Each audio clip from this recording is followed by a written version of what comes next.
各位弟兄姐妹平安。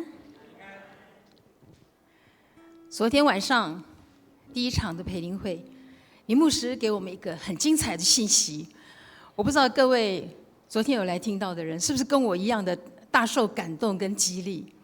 林牧师昨天晚上说，今天的更精彩、更刺激，让我们一起开启我们的心，开我们的耳朵，我们用谦卑受教的心一起来领受。好，我们现在请青年团契带我们来唱赞美的诗歌。我们每个人开我们的心，开我们的口，一起赞美神。好，弟兄姊妹，让我们这时候一起从座位上站立起来，赞美我们主。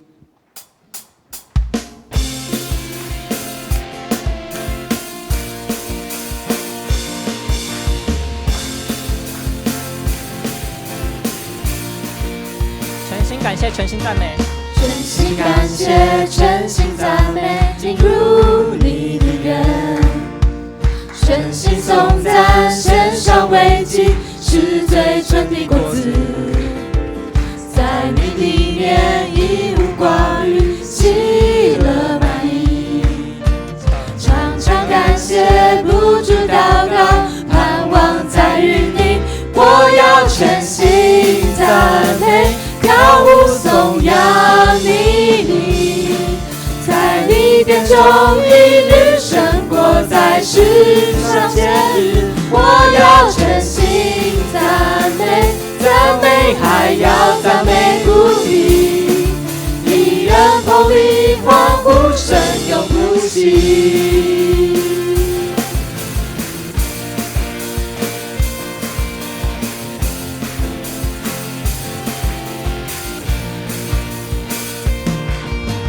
全心感谢，全心赞美，进入你的人。全心颂赞，献上慰藉，是最纯的果子。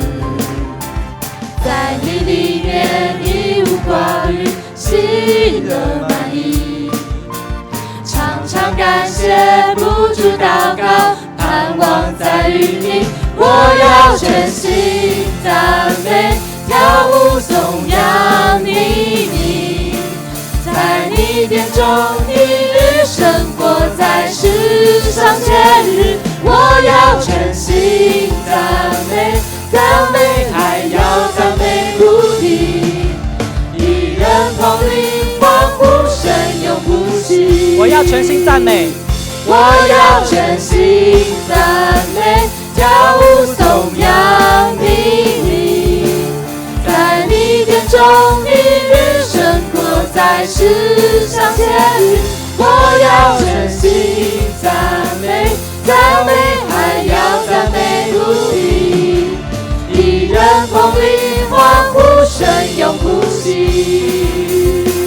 我要全心赞美，跳舞颂扬你，在你殿中一日胜过在世上千日。我要全心赞美，赞美还要赞美不已，一人同力欢呼声永不息。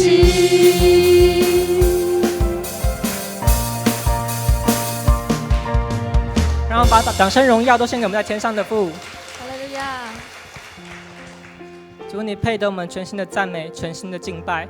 主，愿主你的灵充满我们，使我们能够在主里面真的是有一个敬拜的心。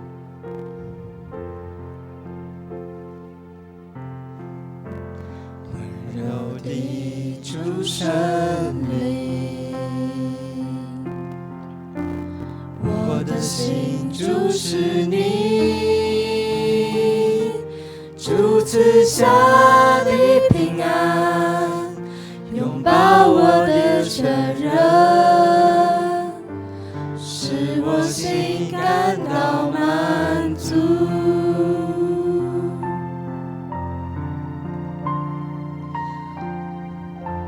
主赐爱的真理，使我看见荣光。主赐下的平安，拥抱我的全人，使我召之地，我要全心敬拜，无论何时何地，我要全心敬拜，在你呼召之地，我要全心敬拜，无论何时何地，我也全心敬拜。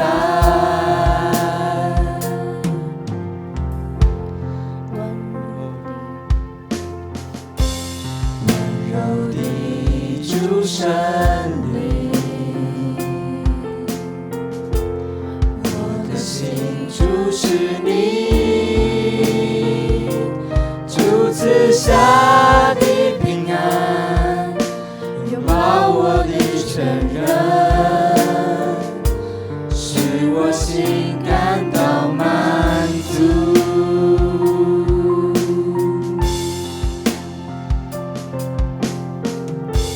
主赐爱的真理，使我看见荣光。主赐下的平安，拥抱我的承认，使我心感到真爱。在你呼召之地，我要全心敬拜，无论何时何地，我要全心敬拜。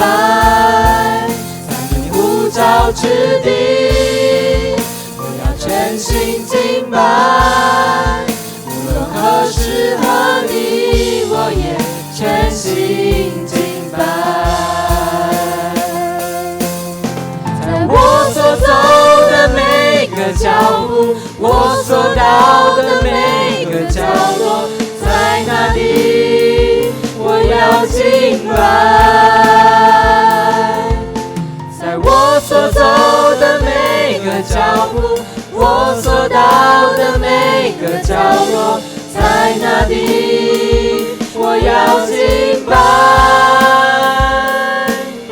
在我所走的每个脚步，我所到的每个角落，在哪里我要敬拜。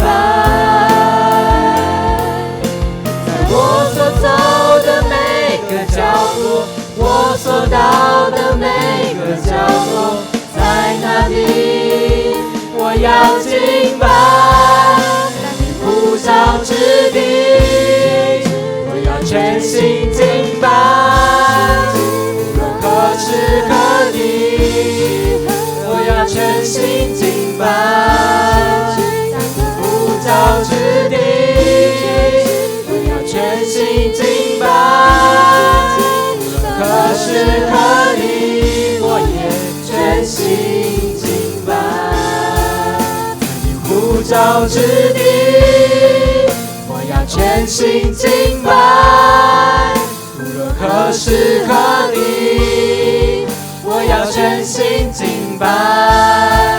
在你呼召之地，我要全心敬拜，无论何时何地，我也全心敬拜。无论何时何地，我也全心敬拜。无论何时何地，我也全心敬拜。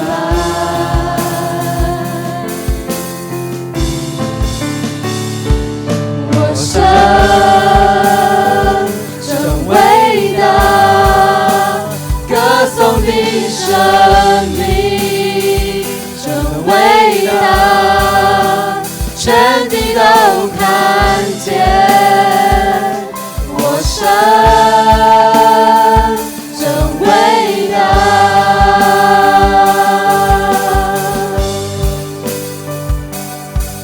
尊贵荣耀君王，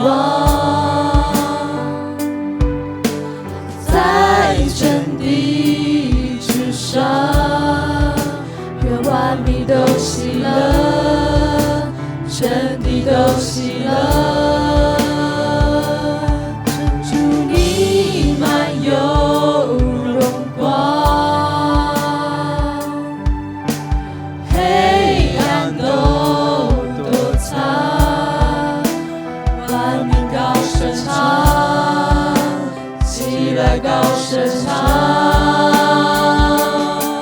神真伟大，歌颂你生命真伟大，全地都看见我神真伟大。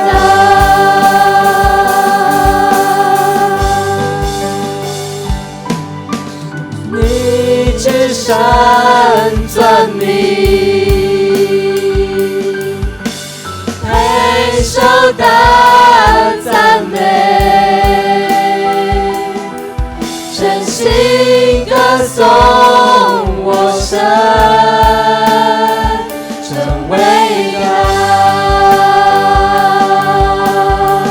你至圣尊名，你至圣尊名，配受大赞美，全心歌颂我神真伟大，真伟大，我神真伟大，歌颂你生命真伟大，全地都看见我神真伟大，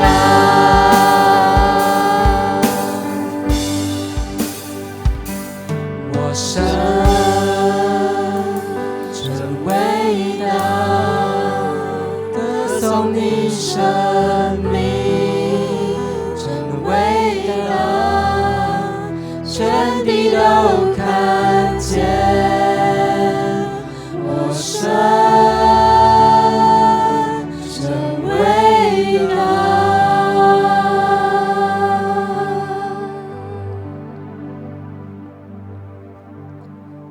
让我们一同站立在主面前，咱三角同心来祈祷。大观灵上帝，阮做声阿罗敬拜你，因为你是好，你变行奇妙的事，你有慈悲，有怜悯，你的手所做的是诚实，是公平，只有你是上帝。敬畏耶和华是智慧的根本，你互迫切希慕你的心得到知足，互骄傲的心得到好面告白。求你开阮的目睭，互阮看出你律法中的奇妙。天父上帝，阮感谢你，因为你的疼甲恩典。伫124年前，你差遣马介博士伫树林这个地区设立你的教会，互伫遮的人有机会来认捌主。透过一代又一代属灵的长辈引传、教导甲栽培，也愿意家己的性命经历真侪活的见证。佮用主你的疼来三款待，互吸引人进入教会，互信主的人拿加天，也组织侪侪基督徒三角伫遮敬拜你。我为这献上感谢甲阿罗。当阮庆祝124周年之时，我要搁一摆伫主面前来立志，我要做主的学生，我要日日谦卑受教的心来领受上帝的话，将你的话放伫阮的心内。愿你的话正做阮脚前的灯，路上的光。恳求圣神常常帮助阮，互阮透过圣经以及牧者甲属灵遮的长辈的教导，互阮捌主哪明，听主哪深。当阮将永暗的培灵会整个的过程交托仰望主，恳求圣神降临运行伫阮中间，高把林牧师的喙，互伊为主所传讲的信息刺插阮的心，激励阮。圣神感动阮的心，哪火热，互阮的灵命哪换新，引带阮照主的心意来服侍主，互主的名得到荣光。哈利路亚！感谢阿罗主。奉主耶稣基督圣主名，阿们。请坐。这时，咱们三个来读主的话，我们一起来攻读神的话。在我们的这个 schedule 里面呢，后面我们可以看得到，我们要来攻读列王纪上18章30节到40节。列王纪上18章30节到40节。以利亚对众百姓说：“你们到我这里来。”众百姓就到他那里。他把那已经毁坏了的耶和华的坛修好。以利亚按照雅各子孙支派的数目，取了12块石头。耶和华的话曾临到雅各，说：“你的名要叫以色列。”以利亚用这些石头为耶和华的名筑一座坛，在坛的四围挖沟，可容纳2细亚谷粮。他又在坛上摆好了柴，把牛肚切成小块放在柴上，说：“你们用四个桶盛满水，倒在燔祭和柴上。”他又说：“到第2次。”他们就到第2次。他又说：“到第3次。”他们就到第3次。水流到坛的四围，沟里也满了水。到了献晚祭的时候，先知以利亚进前来说：“耶和华亚伯拉罕、以撒、以色列的上帝啊，求你今日使人知道你是以色列的上帝。我是你的仆人，我遵照你的话做这一切事。求你应允我，耶和华应允我，使这百姓知道你耶和华是上帝，是你叫他们回心转意的。”于是耶和华降下火来，烧尽燔祭、木柴、石头、尘土，又烧干了这沟里的水。众百姓看见了，就脸伏于地，说：“耶和华是上帝，耶和华是上帝。”以利亚对他们说：“拿住巴力的先知，不让任何人逃走。”众人就拿住他们。以利亚带他们到基顺河边，在那里杀了他们。愿神的话语成为我们的学习跟帮助。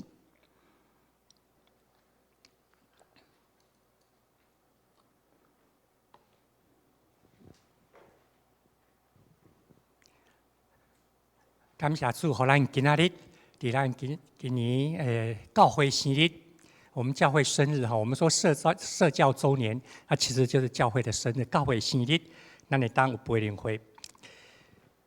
咱厝内老人生日，咱会组织，敢若像阮即马爸爸妈妈登去上帝遐，啊，阮兜吼，我们家最年长的就我大哥，我大哥生日，我们这些弟弟妹妹就要想尽办法大家要聚在一起。那聚在一起干什么？就吃饭呐，生日的时候大家一起吃饭。但是基督徒聚在一起就不只是吃吃喝喝，我们在吃饭之前都会做什么？祷告之前还会做什么？对，会唱诗歌啊，会有上帝的话啊。我们会做一个小小简短的一个礼拜，一个感恩，献上我们的感恩。所以教会生日的时候，我们当然更要有。这就是培灵会在我们社教生日的培灵会很重要的一个原因。我们感谢上帝，特别感谢上帝这3天带领林真坤牧师到我们中间。在1990到1996，林真坤牧师是我们士林教会的主任牧师。然后他离开我们教会以后，在马偕医院服侍，然后有到台北中山教会。这2年他在我们隔壁在那超山顶头台湾新行业。在台湾神学院，在那个地方，特别是在院牧学生的辅导跟教会的关系这个部分，所以我们很高兴林牧师到我们中间。他今天要用遵行上帝的话、荣耀的献祭，特别是列王记上关18章31节，我刚刚读30节跟31节哦，你把它变成一幅图画在你脑海，你就看到亲像一幅图。以利亚甲众百姓讲：“恁来滚挖我。”众百姓就滚来挖伊，伊就过修理耶和华多坏的坛。以利亚出12块石，照雅各的囝的支派的孝业。以利亚聚集百姓，把敬拜耶和华上帝的祭坛重新建立起来。我们现在来欢迎我们今天的讲员，我们拍手来欢迎他，林真坤牧师。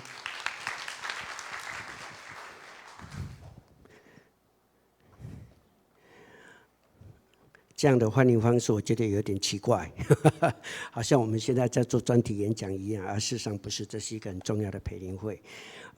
牧师以及所有的长子、亲爱的弟兄姊妹，大家平安。愿上帝祝福我们每一个人都身体健康能够荣耀上帝。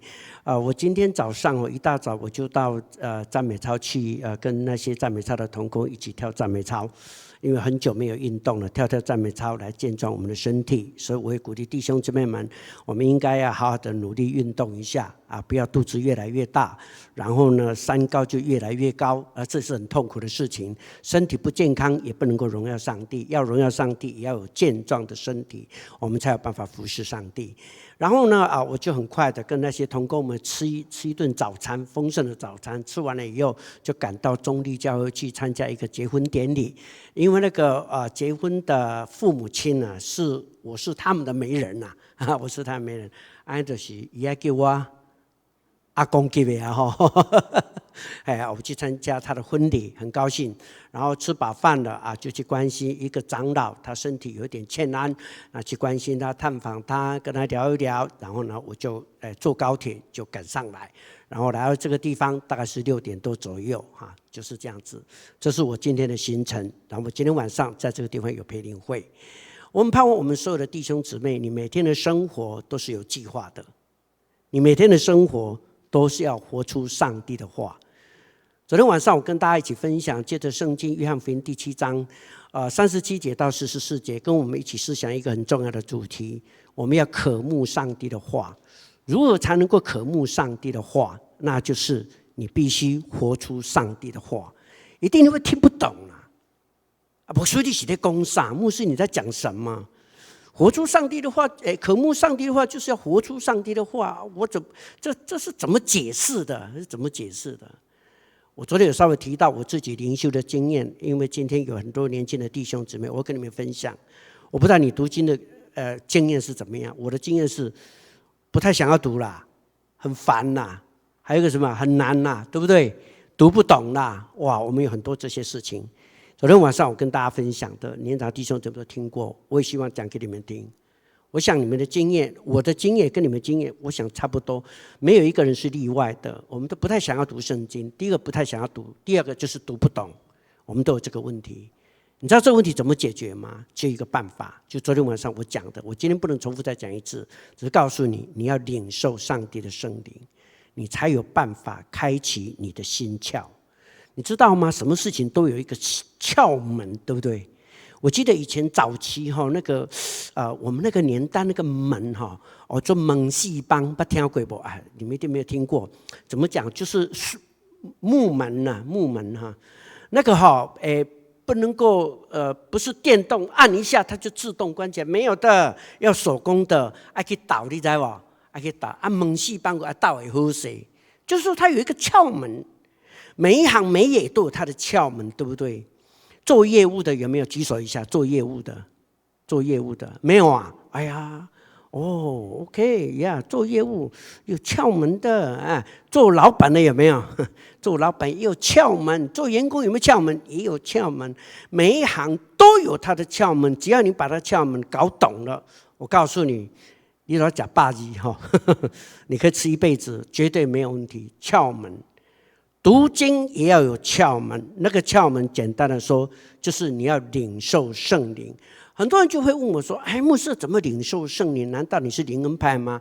我说我不是灵恩派，我是上帝派我是圣经派。圣经派什么东西都要从圣经来，无论你讲什么东西都要圣经的根据，对吗？所以昨天的根据是什么？圣经告诉我们，耶稣说，经上记着说，信我的人从他的腹中要流出活水的江河来。那个活在他的腹中流出活水的江河来，意思是什么？就是他的整个的生命活出来是什么？就是上帝的话。他的生命，他连走路都给人感觉，刚才以来宾有上帝话，懂我意思吗？他开口一讲话，你就知道说，他所说的话，都有圣经的根据。你懂我意思吗？当他在计划事情的时候，他所思所想完全都是圣经的话，他活出来就是圣经的话。这种人就是极美的一个很大的见证。我盼望我们每一位所有的在场的弟兄姊妹，昨天晚上没有来，你要好好记住一件事情。你说我要渴慕上帝的话，对，我知道，因为我是基督徒，因为上帝的话，我基督徒如果不渴慕的话，我还配得成为基督徒吗？对不对？我们一定有这样子的一个怎么讲虚荣心，是不是？可是实际一点，如果你要渴慕上帝的话，你就必须活出上帝的话。怎么活出上帝的话？你要领受上帝的圣灵。那怎样领受上帝的圣灵呢？昨天晚上的经文讲很清楚，就是要怎样荣耀耶稣。荣耀 ，good， 太好了，哇，高兴！昨天晚上你有来哈？对，你看很清楚，有听上帝话，然后牢牢记住的，他就要得着祝福。因为上帝帮助我们，就是要荣耀上帝，荣耀耶稣。怎样荣耀耶稣来读神的话？我们有5大步骤，还记得吗？就是那5大步骤。你看耶稣怎么样走上哥哥他的道路，那整个过程就是你读经的过程。因为上帝祝福你，你若荣耀耶稣，你荣耀的耶稣，圣灵就已经降临在你的身上。因为上帝帮助，所以那段经文告诉我们说，那时圣灵还没有赐下，是因为什么？耶稣尚未得着什么荣耀。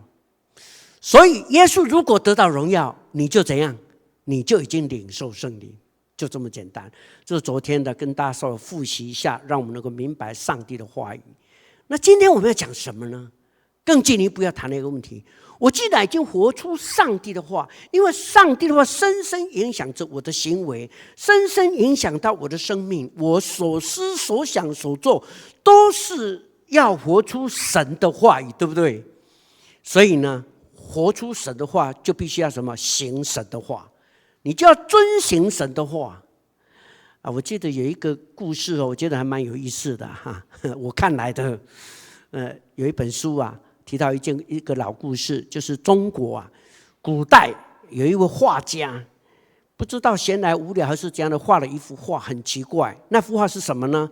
是马的头，然后呢老虎的身体，还画得栩栩如生，我画得很漂亮啊。然后他自己很得意，就把它贴在什么？贴在自己的客厅上面去。他有2个儿子，还未成年。老大一出来的时候就说：“爸，那是什么？你不知道啊？那是一只马，那是一只马，告诉他是一只马。”结果呢，老大就出去玩了，老二又出来了，就问他，又看到了，就问他爸爸，那是什么？你不懂啊？你看不懂吗？是老虎啊，老虎啊！哦，那一只叫做老虎。OK， 他印象是老虎，他也出去了。出去外面一玩，野地里玩的时候，那个老大看见什么？看见一只狮子，看见一只马，看见一只，对不起，看见一只那个老虎，看见老虎，怎么我就老讲狮子干什么？我脑筋打结了老了就看见一只老虎，然后他就一看，哎呦！我爸爸告诉我，因为他看见他的头是什么？是马的头，看见身体是什么？老虎的身体，对不对？结果他只看见他的后面，所以他看见了，原来就是一只，他看见那个马的头，他看见前面看到他的头，他以为它是一只马，他觉得马是有价值的，想要去驾驭那只马，结果一过去就被那个老虎怎样？把它吃掉了，死掉了。老二也到野地里去玩，他看见一只马，他以为是因为看见马的那个屁股，那只马，怎么我有点乱掉了是吗？老大看见那个是那只你们懂我的意思 ，OK？你们比我聪明，因为你们比我年轻，我今年68，大概这里年纪比我大的不多。OK， 你懂我的意思吗？一个应该得到马的没有得到马，应该去躲避老虎的没有躲避，结果死掉了，损失是不是很惨重？我们常常读圣经，我们不遵行上帝的话，你就会跟这一幅画所造成的困扰是一样的，造成的损失是一样的，是一样的。有的时候你明明知道就要照上帝的话这样做，我就可以顺顺利利、平平安安。结果呢，你没有照着上帝的话这样去做，结果呢，你灾难就一直不断的临到。你明明就要照着上帝的话这样做的话，你就可以得着许多的利益、好处跟祝福，但是你没有这样做，你该得的马你没有得到，这是我要讲的话。所以遵行上帝的话是非常重要的。上帝的话，昨天讲的是上帝的话会改变你的生命，借着圣灵开我们的心窍，明白他的真理，好让那个真理来影响我的生命。可是影响生命完毕以后，接下来就是要遵行上帝的话，来为主做美好的见证。到底怎么做呢？我们要透过今天所读的圣经列王纪上第18章30节到40节，跟大家一起来思想如何遵行上帝的话。我们要从历史的角度一起来看这一段。我要分成几段来讲。第一，要从以色列分裂史，以色列的分裂史的国家的兴衰来看国家的兴衰。从以色列分裂史来看这个国家的兴衰，这是第一段。第二段我们要来看什么呢？当亚哈执政的时候，就是刚刚我们所读的那段经文的背景，就是亚哈王执政的时候，当时候的属灵光景又是如何。第三，再来谈到先知以利亚如何重修耶和华已经毁坏的祭坛。最后就是如何能够得着完全尊荣得胜的献祭，荣耀的献祭。这是我们今天要跟大家一起来分享怎样来遵行上帝的话。那怎样遵行呢？我们先第一个来看第一大段。如果我们对以色列的历史能够多少了解，就会知道，你知道吗？当以色列百姓出埃及的时候，大概是什么时候？你知道，主前1250年的时候出埃及。经过40年以后，他们才进到迦南地，重建以色列的国家，对吧？是不是这样？然后你知道吗？到了以色列人向撒母耳求说：“哎呀，为我们立王吧！每一个国家都有王，就是我们国家没有王，你为我们立一个王好了。”结果就立了王。什么时候？1030年的时候，主前1030年。撒母耳就为他们立了一个王，那个王叫做扫罗。扫罗执政20年，然后大卫执政40年，所罗门王接续他做王，又经过39年，一共99年，所以一直到931年，联合王国结束。所以一共几年？99年的历史。那么从所罗门王，如果我们对这个以色列历史有点了解了，你就知道所罗门王走了以后，结果呢，他的国家就分裂成什么？2个国家。为什么？因为他不听上帝的话，对不对？所以上帝就动怒，结果让他的国家就分裂了。耶罗波安不就是来抢王位吗？建立了北国，罗波安在南国，所以国家开始分裂。那是主前931年。那我刚刚讲过，我们今天刚刚要提的就是以色列分裂史到底是什么？就是有北国南国。北国一共存在几年呢？从931年一直到721年灭国，被亚述王所灭，对不对？那算一算，一共几年？210年，对不对？很简单很好算嘛。好，南国呢多久？931年分裂以后，然后一直到他灭国是586年。请问南国有几年？345年。学会计的就是很快很厉害马上就知道345年，好快。好，哪一个国家比较久，活得比较久？南国。对，很简单。那为什么南国比较久，北国就比较不久？为什么？有原因吗？有原因在这里。如果你对列王纪上下跟历代志上下去查考圣经的时候，你就发现一件事情。圣经里面很喜欢用一句话：某某人登基做王，行耶和华看为正的事，有没有？还有行耶和华看为恶的事。哦，你看你们都知道，哇，这年轻人有读圣经哦。不书啊，这个要嘉奖哈，要嘉奖，都知道呢。行耶和华看为恶的事，跟行耶和华看为正的事，你知道吗？北国有几个王？那考试哈，把你们当神学生哈。北国有几个王是行耶和华看为恶的事？几个？知道吗？没有算过是吧？知道几个？16个。可是北国从开始一直到灭亡，经过几个王？20个王而已，才20个王而已。有16个王是行耶和华看为恶的事。我找不到圣经里面说北国有哪一个王是行耶和华看为正的事。不过有几个莫名其妙就无缘无故做了7天就被杀掉了，做了2个月就被砍掉了，有没有？那个就不算了，因为没有盖棺论定哈，没有办法论定他，不评论他。可是南国呢？行耶和华看为恶的事有几个呢？有9个。行耶和华看为正的事有几个呢？11个。从数字里面来看，我们发现南国恶的王比较少，因为11个，对不对？北国几个？16个，比较多。还有北国没有什么好的王，但是南国至少有9个是很清楚盖棺论定讲是行耶和华看为正的事。OK， 好，那南国有几个王呢？一共有22个。22个王撑345年，20个王撑210年，平均起来，北国每一个王才撑了11.1年，对不对？数字是不是这样？哦，你这个有计算机在这里，我不怕哈。那南国呢？22个王，345年，请问平均多少？大概17.3年，我有没有记错？我是用背的啦哈，17.3年，比较久。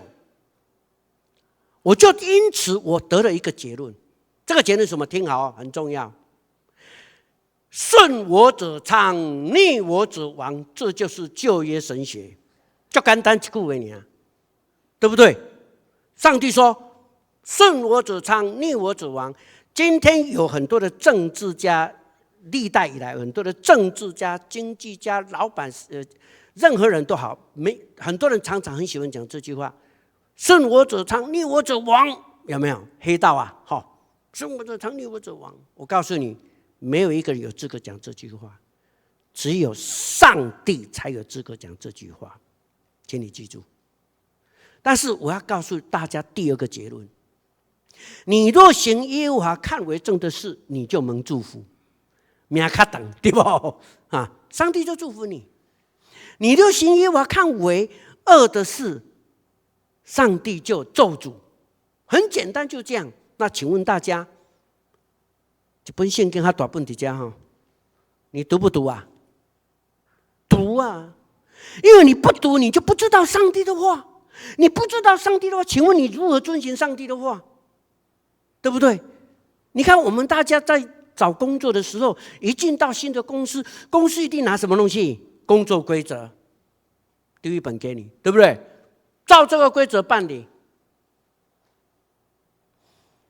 我们学校最近有一个好消息，就是美国有一个教会愿意请我们的神学到美国去实习，我好高兴哦。不过高兴背后怎样？突然间传了一个东西过来，叫做奖惩办法。做得好就怎样，做不好就怎样，对不对？当然是这样啊。天网恢恢，疏而不漏。对不起啊，我国语不太好。天网恢恢，疏而不漏。上帝是很清楚的，因为上帝是无所不知、无所不在，还有呢，无所不能的神，所以你所行所做，他都清清楚楚、明明白白。所以弟兄姊妹，第一件事情就告诉你，从分裂王国的历史里面，他们的兴衰史，你就可以很强烈的感受到，我们一定要遵行上帝的话，不遵行上帝的话，就会被咒诅。如果遵行上帝的话，就受祝福；你不遵行上帝的话，违抗上帝的命令，你就受咒诅。非常简单，这是第一个部分。第二，我们来看看当时亚哈王执政的时候，这段圣经的背景。亚哈王当政的时候，当时的属灵光景又是如何呢？我告诉大家，你去看列王纪上第16章。列王纪上16章第30节开始描写什么呢？就是亚哈当政的时候，他爸爸叫做暗利，暗利死了，亚哈就起来当王，圣经写得很清，行耶和华看为恶的事，然后呢做了几件坏事情。为什么？第一个，行耶和华看为是做什么呢？第一，他娶了西顿王揭巴利的女儿耶洗别为妻。这对以色列人来讲是大条的呢，这是大条的。为什么你知道吗？因为犹太人最重视 DNA 啊，有的人甚至于尊重到什么地步，你知道吗？他们有几个族？12个族，对不对？有的犹太人不只是不跟外邦人结婚哦，连不同族的人他们也不要。利未族跟利未族结婚，利未族不会去跟其他的族结婚，不会。很多人是甚至到这样，这样你懂我的意思吗？所以他们对于那个当那个种族的那个维护是非常强烈的意思，他们是非常团结的。一个身为国王是国家的领导人，竟然不遵循自己的律法，你说这还得了吗？如果今天蔡英文总统不照我们台湾的法令来行事的时候，你说他会怎么样？会很惨啊，马上被罢免掉啊，对不对？一定是这样，一定是这样。可是这个王竟然怎么样？违抗这么严重的一个律法，犹太的传统，这种 DNA 是非常重要。你娶外邦人最不都算了哈，还娶什么？娶外邦的女子就算了，还娶怎样？西顿王揭巴利，就是敬拜巴利，敬拜别的神。然后呢，就怎样？娶某就算了，还嫁嫁妆，嫁嫁妆听哈，就把什么？把神明也带回来，敬拜巴利，不再敬拜耶和华上帝。所以，我们刚刚所读的经文里面，为什么要重修祭坛？因为耶和华的祭坛已经没有人献祭了，大家都敬拜巴利。这是第二个。第三个，连亚舍拉也怎样？树立神像在广场的地方，让大家来膜拜。亚舍拉就是巴利的什么老婆？神明也有老婆呢。你不要以为神明就没有老婆，有，就是他立神像。所以上帝非常不喜悦。圣经讲得很清楚，在16章的后36节地方很清楚，上帝说耶和华上帝极其愤怒。上帝很愤怒，非常的生气，上帝非常的愤怒。我们的版本你们是用修订本，对不起，我还是习惯用和合本哈。你知道吗？你知道吗？一个领导者没有好榜样的话，大家会不会怕他？怕死了。所以他拜巴利吼，大家跟着拜巴利；拜亚舍拉，跟着拜亚舍拉。砍耶和华上帝的先知，所以他们都做波贝亚。抱马子，所以很多的先知就被杀。这是当时亚哈当政的时候的属灵光景是如此。结果怎样？状况是如此，上帝的咒诅就来临。所以因此我们要看第三个，在这种属灵光景的底下，耶和华上帝有什么作为呢？有3个作为。第一，他看见了；第二，他拣选了；第三，他操练了，我们先看他的看见，他看见什么？上帝看见，难道他没有作为吗？有作为。你看16章的最后面怎么写？他说当时耶利哥城在兴建的时候，就死了长子亚西兰，然后呢，安门的时候就死了他的幼子西哥。正好应验的约书亚记第几章？第6章24节。你还记得那个约书亚有没有带领以色列百姓攻打耶利哥城的时候，绕城几圈啊？7圈，对不对？昨天晚上我有稍微提到绕城7圈呢，绕成7圈。住棚节的时候，最后一天那个最大之日绕7圈，就是根据那个，就是纪念那个绕耶利哥城的意思，你知道吗？那个耶利哥城倒塌了以后，上帝就对约书亚跟众百姓说：从今以后，谁若兴建耶利哥城，那人在立根基的时候一定要死长子，安门的时候要死幼子。结果呢，从来没有发生过，就是这一次发生过，在亚哈当政的时候发生过。那请问上帝有没有看见他们当时的属灵光景？清清楚楚。你所做的逃不过上帝的眼睛，所以上帝的咒诅马上来临。不只是如此，你看18章，18章第2节里面怎么讲？说那时是什么时候？就是他当政的时候，有什么大饥荒，有大饥荒，因为上帝不高兴，饥荒就来临。因为他不祝福，天不降甘霖，上帝看见了。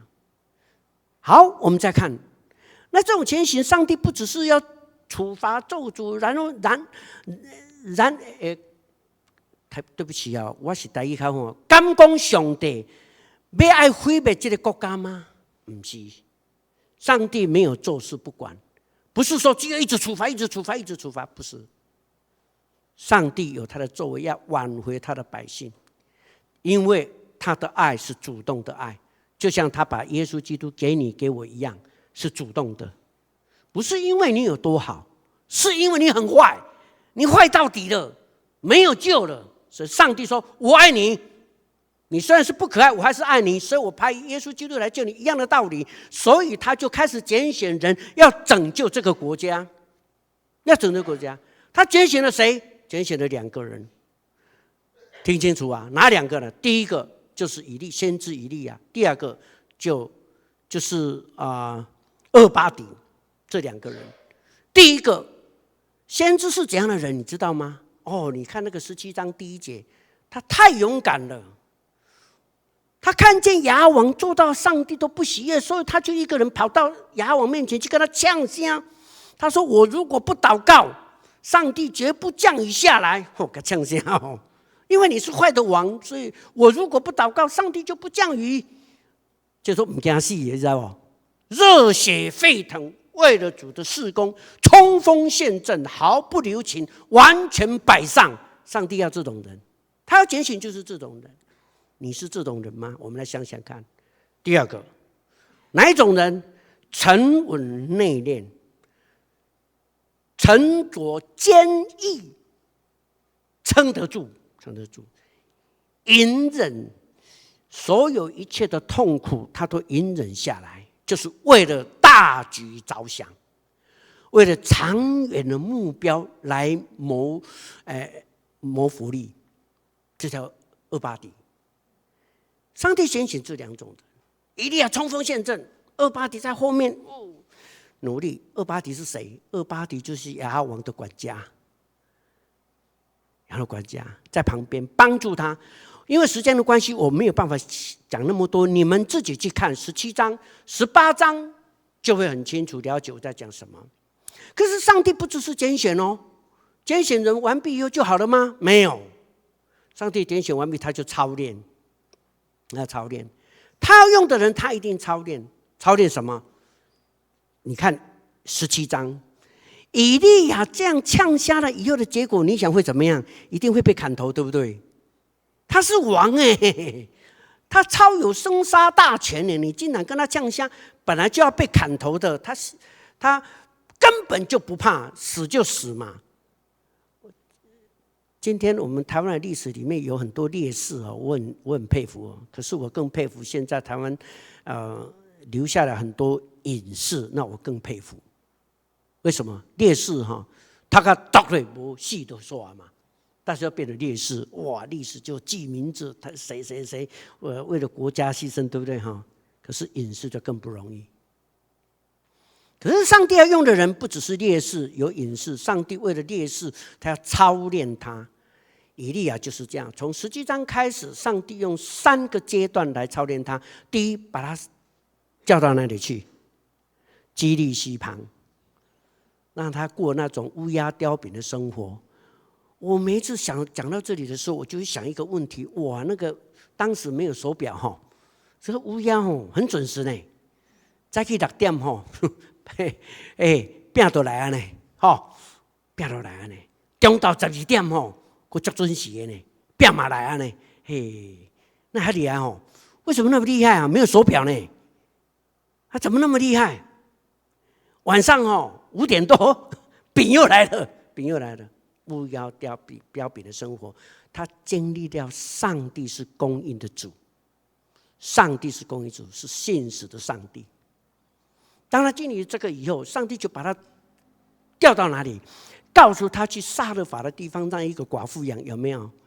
如果你对地理有一点了解的话，你就知道说，基利西在哪里？基利西不是在中伦那边，不是深坑那个基利西哈，在哪里？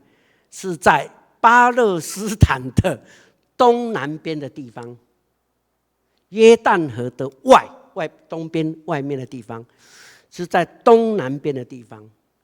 可是撒勒法在哪里？就在推罗西顿中间的地方，这样距离至少有200多公里那么远，跑那么远的地方去干什么？要跑那么远？因为沿途让他看见说饥荒的结果是如何，很多人受很多的辛苦，对不对？民不聊生的状况都看在眼里。到达撒勒法地方的时候，让寡妇去养啊，他就跟寡妇讲说：“寡妇啊，哎呀你在做什么？”他说：“哎呀，对啊，我告诉你啊，我剩下瓶里面剩下一点油，然后瓶里面剩下一点点瓶里面剩下一点油，我的坛里面只剩下一点点面，做了2个饼以后，我跟我儿子吃了以后，我们就准备等死了。”以利亚告诉他说：“你先为我做1个饼给我吃。”你不会觉得说以利亚的要求太过分了，很过分哦。人家这个家庭就准备吃一吃，就准备要死亡了，被单戏呀结果他说：“你先为我预备，你先为我预备饼。”他为什么敢这样要求？因为他有经历过乌鸦叼饼的生活，对不对？乌鸦叼饼当时也来不知道呢，完全不知道，你看都看不到就那么准时供应，所以他相信说没有问题，上帝一定会供应。我乌鸦叼饼的时候我已经经过了，所以这个算什么小事？先为我预备1个饼，他先为他预备饼，结果呢，饼一直吃，一直到饥荒结束的时候，坛里面的面没有减少，瓶里面的油也没有减少，又再次经历上帝是供应的主，是现实的上帝。现实的上帝1次2次这样来经历，最后经历什么？经历复活。那个儿子后来不就死掉了吗？他那个寡妇就来埋怨他：“哎呀，为什么这样做呢？你来，你又害了我的儿子死掉了。虽然经历上帝信实的上帝，可是呢，我儿子竟然死掉，唯一的儿子，我的心肝宝贝走了，怎么办？”以利亚就祷告，把他怎么样铺在他的身上，祷告，他就体温就渐渐回升，那个孩子就复活了。如果你是以利亚，你想上帝这样训练他，完成了没有？完成了。上帝就派他可以去向亚哈挑战，借着谁？借着俄巴底的推荐，然后见了亚哈王，就进到我们今天的故事，就在迦密山上挑战，有没有？450个先知，再加上亚斯拉有450个，其实总共有850位假先知在迦密山上跟以利亚斗法，以利亚一个人拼他们850个人，结果他们怎么祷告都没有用。点火那个故事有没有？我就不再重复，这我们太熟悉了，我不讲。可是当他们都没有办法的时候，以利亚看见说：“他们已经几乎放弃了。”就告诉众百姓说：“来，众百姓，你们都到我这里来。”这就30节开始。刚刚许牧师带领我们读的那个第30节到31节那段的经文是很重要的。我们在这里要跟大家一起分享这一段的经文的重点，可以分成5大部分。第一，重修耶和华毁坏的祭坛，很久没有献祭的，现在要来献祭，所以要设立祭坛。弟兄姊妹，多久没有读圣经了？如果你很久没有读圣经了，你那个读经的祭坛早就已经毁坏了，对吗？那现在如果你说你听了这一次的培灵会，你觉得你有感动，你想立定心志重新要来读圣经，那好，你就要重修已经耶和华上帝已经毁坏了祭坛。那个毁坏就是你荒废很久了哈，这久没在读圣经啊，那个祭坛已经没有了。重修耶和华上帝的祭坛，怎么重修？就是用12块石头代表以色列12个支派，他们成为一个祭坛，这个叫做合一的敬拜祭坛。当时的国家是分裂的状态，对不对？北国有几个国家？10个国家，南国有2个国家，12个支派分裂成2国，以色列国跟犹大国2个国家，所以那个以色列跟犹大是这样来的。以色列国、犹大国分裂不行的，这样上帝不会喜悦的。所以你们要合一，把12块石头代表12个支派，把它变成一个祭坛，变成一个祭坛。我很盼望我们所有全体在座的每一位弟兄姊妹，你记住，我们教会有多少人我不知道。如果有300个人，那我告诉你，我们需要有300块石头一同来建立这个祭坛。我知道你们有一个计划，超圣经的计划，你们要不要把这个计划变成一个祭坛？是300多人的祭坛，你一块我一块，你一块我一块，大家叠起来成为一个敬拜的祭团，不是抄写圣经这样一个动作的祭坛，是一个心灵的敬拜。我要把这个当作一个献祭的行为，把它当作一个献祭的行为。12块石头代表12个支派，石头是什么？是硬的，是坚定的意志。我就是要成为祭坛的一部分，你愿意成为祭坛的一部分吗？这非常重要的，这第一个。第二个，他说把祭坛重修完毕以后，在周围怎样挖沟？周围挖沟。这不就很清楚叫分别为圣吗？我们今天坐在这个地方，你知道每个礼拜坐在这里，我就希望每一个弟兄姊妹都有很清楚的感受。我士林教会在这个地方做礼拜的时候，我们旁边就是围了一个沟，无形中有一个无形的沟围着我们，这里是分别为圣的地方，是上帝临在的地方，这里就是圣地。这个地方就跟别的地方不一样，因为分别为圣的地方，这里就是圣地。正如同摩西上何烈山的时候，看见那个荆棘被火烧而没有烧毁的时候，他进前去的时候，上帝的话怎么说？你要把脚上的鞋怎样脱下来？因为什么？这里是圣地。对，弟兄姊妹，虽然我们每一次做礼拜没有脱鞋子，你记住，你就是有脱鞋子的这种感动，这样子的心理预备。我踏进礼拜堂就是进入圣地，那就是分别为圣，就是把沟挖出来围起来，而且这个围起来的沟有意思哦，装种子可以装多少？2细呀，2细是多少？我告诉大家，叫做12一共是12个单位，是12，就是重量啊，12公克，12公克，我现在想到了12公克。12是代表属天的数字啊，也就是说，我们的分别为圣要到达至圣。所以每一次弟兄姊妹做礼拜的时候，到教会礼拜堂以后，不要叽里嘎啦拼命一直讲话。进到礼拜堂要敬虔祷告预备心，你要做礼拜不是吗？做礼拜不是要预备心？进到教会你就想这是圣地，进到礼拜堂里面我就祷告，安静预备我的心来全心敬拜上帝，因为我现在所做的这个地方就是圣地。好，那我们看圣经怎么描写。他说他就怎样，就把牛肚切成筷子放在柴的上面，这完全按照利未记里面所描写献祭的方式，把牛肚切成筷子，就是按着规规矩矩的办理。也就是有计划的来执行献祭。什么意思？我们每次要读圣经的时候，要不要规划一下？我昨天有讲一年如果读一遍圣经，每天要读都几章啊？3章，对不对？我有资料给你们，对不对？如果1个月要读一遍圣经，几章？36章。我有详细的资料给你们。你要规划，规划好。我今天要读多少？我把祭坛做好了，我就要按着计划是什么？什么叫分别为圣？什么呢？把时间分别过来。计划，你的计划里面要把时间分出来。每天早上几点起床？几点读圣经？读多久？有没有？计划一下。进度要多少？计划一下。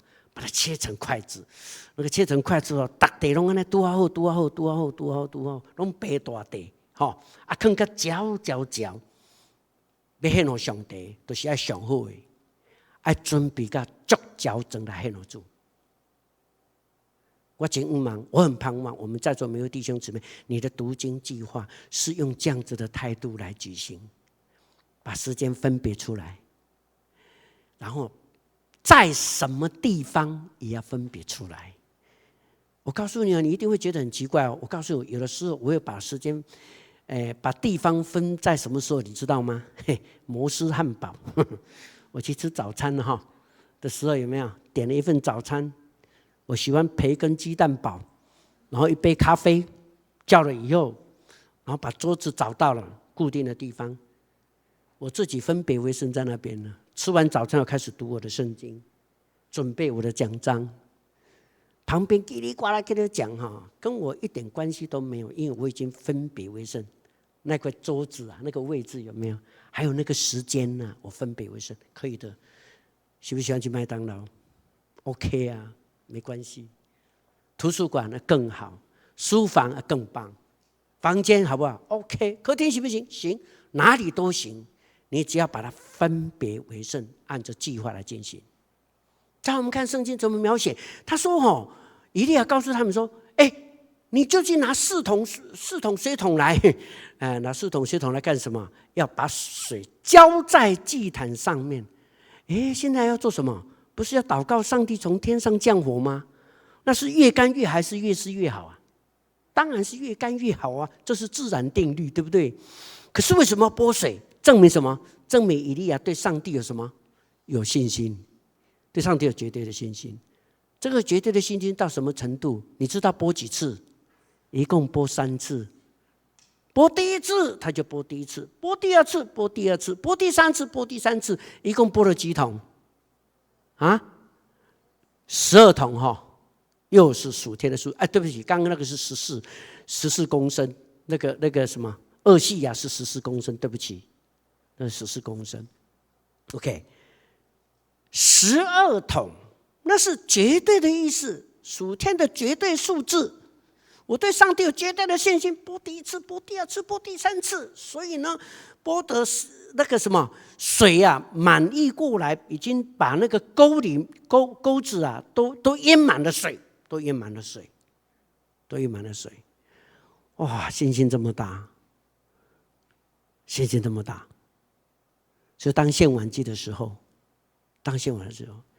以利亚就高声呼喊说：“亚伯拉罕、以撒、以色列的上帝呀，求你今天让这百姓知道你是以色列的上帝，而我就是你所差派来的仆人。我所做的一切不是为我做，是为上帝而做的。主啊，求你应允我，让这百姓知道你是以色列的上帝，因为你要叫这百姓回心转意，叫这民回心转意。”祷告一完毕，这个宣告的祷告一完毕，圣经描写说，立时火就从天上降下。后面那句很重要，烧毁所有的祭坛里面的祭物，把石头烧毁了，把尘土烧毁了，沟里的水烧毁了，把所有的一切全部都烧毁了。我告诉大家，你知道吗？把他们的合一的敬拜接纳，那个烧毁的意思就是上帝完全的接纳你的奉献，我接纳你的信心，我接纳。你的分别为圣，我接纳；你的合一，我接纳，全部都接纳。你说摆上，全部都接纳。你的计划所执行的一切，我都接纳，我都接纳。我相信我们在座每位弟兄姐妹，在你的人生的信仰经历当中，你一定何等盼望你有这样子的荣耀的献祭。我盼望我们每一个人在上帝的话语当中，我们就是这样忠心来服侍他。你的这样的服侍就成为一个荣耀的献祭，因为上帝必定从天上降火下来，烧毁你所有一切摆上的东西。那个烧毁的意思就是接纳你所有一切。因此当这个现象一出现的时候，上帝的大能一彰显，荣耀一彰显的时候，你知道吗？所有在场的百姓全部都俯伏在地上，高声的呼喊说：耶和华是上帝，耶和华是上帝，耶和华是上帝。这个喊声没有停止，这个叫做敬虔。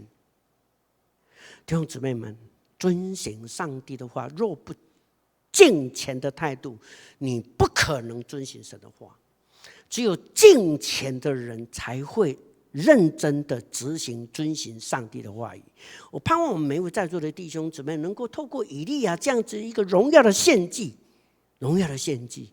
成为我们的榜样。因此我们必须做一个决定，就是今天晚上你要做一个决定。决定什么？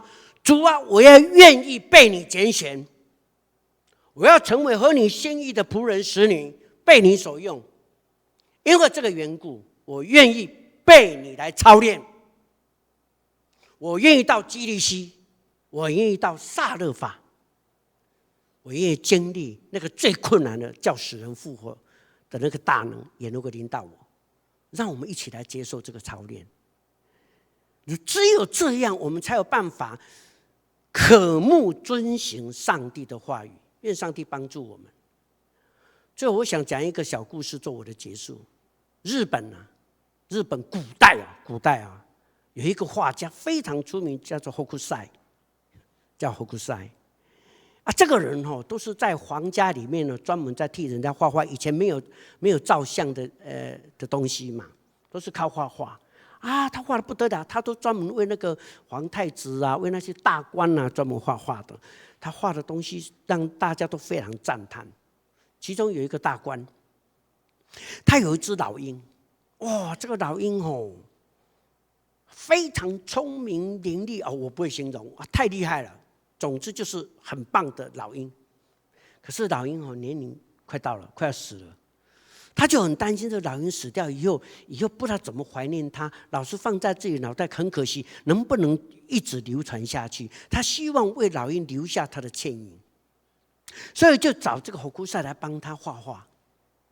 然后呢，就把这个老鹰带到他的火库赛的面前，就告诉他说：“请你帮忙，能不能把这个老鹰的画把它画得最棒，画到最棒，他的巅峰，把它画出来。我希望以后的人都能够知道，我曾经拥有这样子棒的一只老鹰。”这样，火库赛说：“好，没有问题，我帮你画。”那个就问他说：“你要多久？”1个礼拜。那个人1个礼拜以后就想要来拿一幅画，看他画的怎么样。他很好奇就问他。我再跟他讲：“对不起你可不可以给我再1个月？”他说：“为什么？”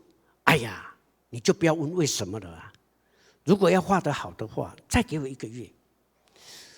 这个大侄就想说，他既然那么出名，好吧，就将就他吧。好，1个月就1个月，反正时间多得很，就等等1个月。1个月到了，就问他：“画好了没有我可以看吗？”不行你能不能再1个月？这样又等1个月，第3个月又来了，问他可以看吗？还不能交差呢，你能不能再1个月？他说不行这已经第3次了，没有第3次了，有1有2，好像干杯一样，没有第4次了，不行你今天非得把作品交给我，不行。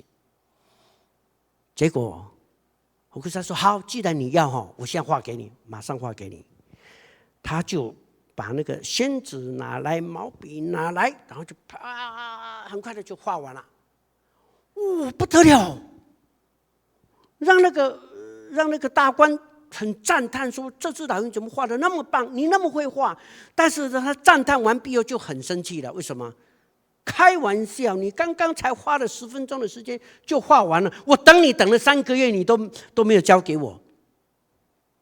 他说：“你暂时不要生气，你进来看看吧。”就把他带进去，因为他很想念他是那个老鹰，所以准备要把他带回家。好，你进来，你进来，带他进去。一进去，他的画室里面不得了，他的画室是非常大间的画室，里面满满都是那只老鹰所有各形各色的姿态，有没有哈？所有的鹰姿的画像全部都在里面，全部都在里面。老鹰就在中间，在那个地方，因为那只老鹰实在是太聪明、太厉害了，有很多形形色色的这种不同的姿态都值得展现，他就一直都画在那里。他告诉他说：“你知道吗？我一直在跟这个老鹰对话，一直认识他到底是怎样的老鹰，他可以展现到最卓越的程度到哪里？所以我到现在还在研究。如果你还想要更精彩的画作的话，请你再给我1个月。如果还要更精彩，再等1年。”没完没了，不是吗？是，我告诉大家，读圣经就是没完没了的事情。你不要以为说读了以后，我昨天有讲到一个牧师叫李英牧师，读了圣经几遍，120遍哈。他怎么跟我讲？他说我读太少了，120遍还是很少。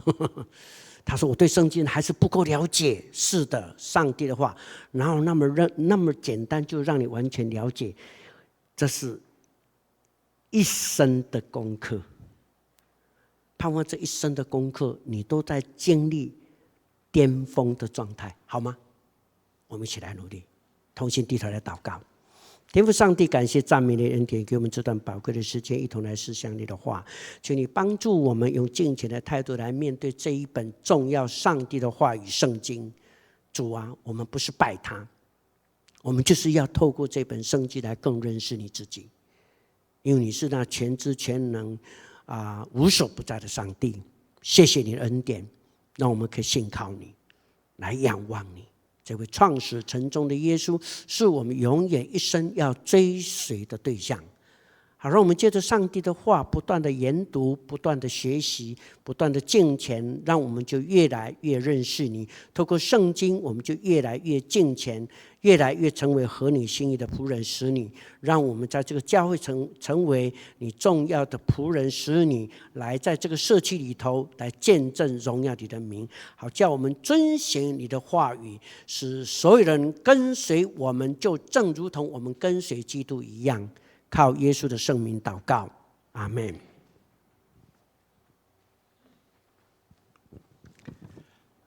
咱感谢林牧师今仔日搁一摆提醒咱圣经上帝话。那我们也知道圣经上帝的话，我们常说话成为人住在我们中间，道成为人住在我们中间。所以咱会记得一首歌，囡仔就会晓唱的吼。我捌听迄个老师安尼讲，几礼拜前我捌讲道时，捌讲到伊是瑞士的人，瑞士。然后他在德国教书，可是1930年代希特勒掌握了政权以后，他说这样不对，然后他就被赶出去了，他就赶出了德国，他就回到了瑞士的家乡。他这个 Karl Barth 这个老师，他有一个角色很有趣，就是他在1919年左右写了罗马书的注释，100年前。他把罗马书注释写完以后，人家称那个注释好像把欧洲教会历史黑黑暗暗、浑浑噩噩中间突然钟声响了。本来大家都这样，感觉在那教会啊，你没男没内哈，做礼拜好像不知道在干什么。突然那个钟声响，让大家都眼睛为之一亮，整个心灵都醒过来。是这个 Karl Barth 这个神学家老师所写的罗马书注释，用这个比喻，我们知道这个所谓卡老师，他不叫Karl Barth 这个老师哈的功力跟角色。他有很多学生，那大家非常学习很多。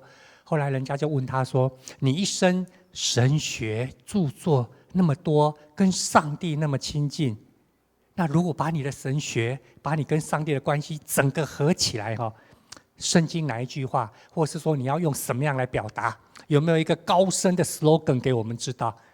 好，他想了很久以后，他说：“圣诗132首，来。”伊讲一句话哪呢？圣诗132首，咱做人来吟哈。咱跟他唱第一节，盼望通过这2天，能够经历到上帝的话语。来，耶稣听我在明，因为记载的圣经。虽汉人那虽软弱，耶稣会听小命命。主耶稣听我，主耶稣听我，主耶稣听我。有记载的圣经，家己起来哦！来，耶稣听我在明，因为记载的圣经，虽汉人啊，虽软正，耶稣会听小命命。主耶稣听我，主耶稣听我，主耶稣听我，有记载的圣经。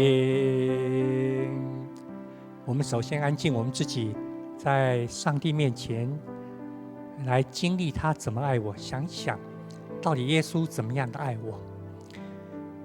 什么样的事情我还不明白？但是恩典在明白之前，太多事情我们并不明白。恩典在明白之前，李牧师提醒我们，上帝的话，他最重要要让我们能够在生命中间来建造祭坛。去做这段，其实就是一个功课，一个跟上帝亲近的功课，一个跟上帝亲近的功课。好像在家里，妈妈说开饭了，要吃饭了，孩子跟妈妈亲近，家人一起亲近吃饭的时间，一句开饭了。祭坛就是天父上帝邀请我们，心灵要开饭了，我们的灵魂需要上帝的话语来喂养。在上帝面前，我们再次谢谢他，他给我们跟他亲密的关系。他告诉我们，开饭了，你的心灵有得到饱足吗？你有按时与我亲近，领受丰盛的宴席吗？想一想，我们每一次灵修的时候，有没有从上帝本身得到那样的一个满足，丰盛的满足？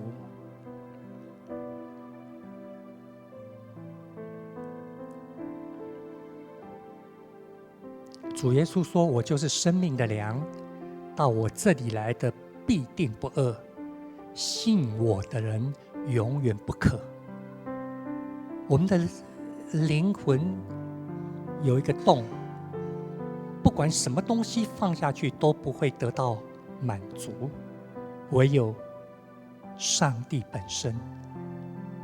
这是我们建造祭坛的原因。每一次祭坛建立起来，上帝得荣耀，我们的心灵要得到满足。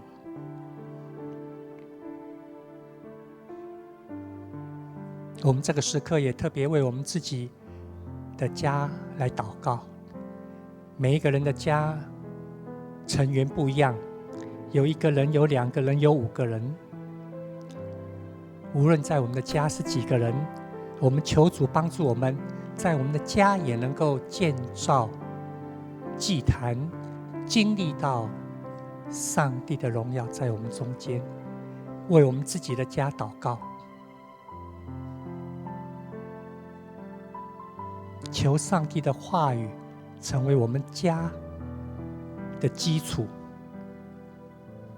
而且我们要活出上帝的话。求主帮助我们的家每个成员都能够在上帝话语的基础上。主耶稣说，听到我的话就去行的人，就要像聪明的人把房子盖在磐石上。求上帝自己来建立我们的家，让我们家里面满有他恩典的话语，让家里每个人都得到喂养，得到建造。我们这个祭坛，家庭的祭坛，要献在上帝面前。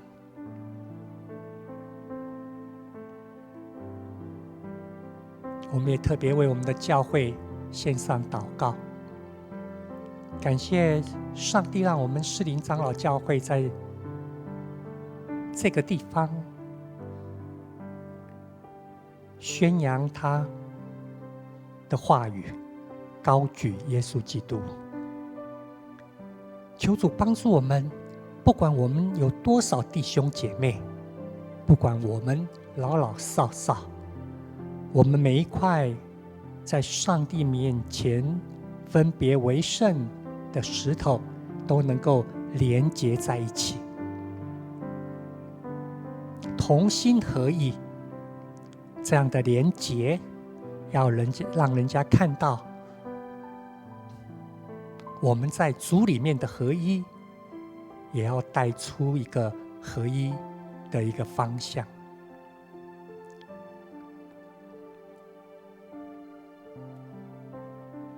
让我们在建堂教育馆建造的过程，每一位弟兄姐妹也一起在教会里面被建造起来，不是个人被建造，乃是整体教会被建造。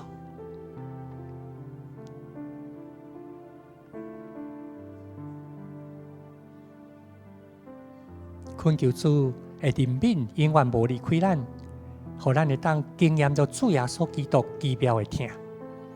这款的经验，唔那干那咱生活中间的经验，嘛清清楚楚记载伫圣经。所以求主帮助咱，让咱会当更加刻薄，也更加进入伫伊活命的话中间，让咱的目睭，让咱的心灵，拢看到主的疼伫咱的中间。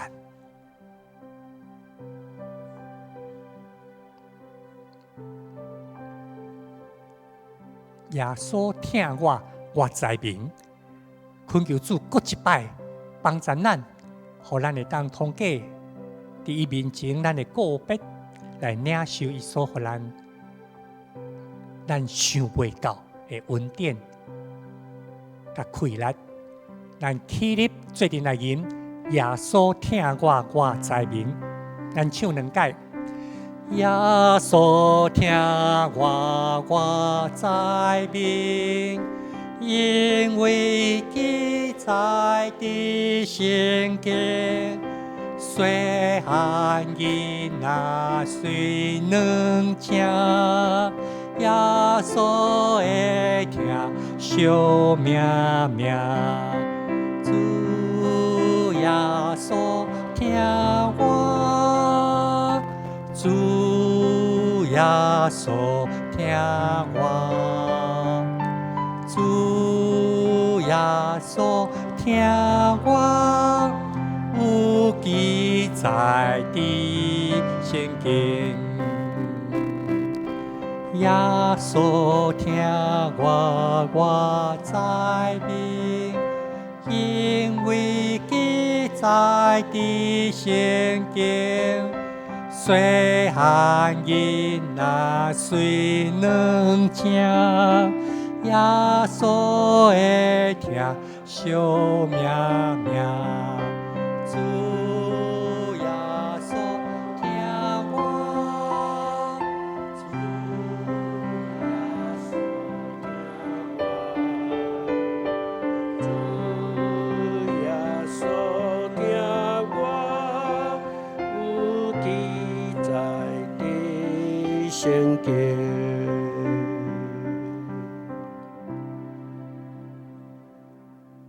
亲爱的主耶稣，阮深深甲你谢谢，因为你赏赐阮你家己宝贝话，就是这本圣经。主感谢你，互阮有圣经通成做阮生命改变要紧的机会。主说，阮需要有你圣神的开启，互阮的心会当用你的话，伫迄个所在通活出来。毋敢安尼，互阮通行伫阮的生活中。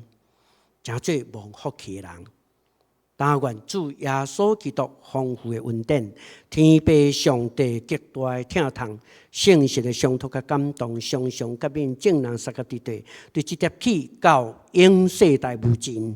阿门。请坐，请坐。我们今天的聚会到这个地方，彼此咱互相请安哈。甲你边仔人，你要甲伊讲啥？耶稣听你，你哪会知？你哪会知？因为圣经讲的啊，对无？吼，来，咱互相请安，互相祝福吼。